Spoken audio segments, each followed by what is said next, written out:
Csapat a rajtvonalon, és ebben a pillanatban elindult a futam, a Phoenix, a Használt Szeged és a Stresszó csapatai között.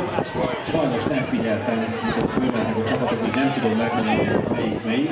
Jelen pillanatban annyit tudok, hogy tőlünk legtávolabbi csapat, fehér hajóval, fehér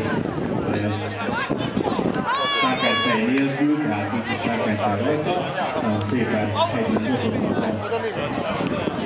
a szabadidős versenyzők. A középső csapat eléggé lemaradva a narancsárga hajóban tőlük, és a hozzánk legközelebb lévő fehér hajó sárkányfejes narancsárga pólós csapat pedig nagy versenyben az első helyén a távolabbi fehér pólós csapat.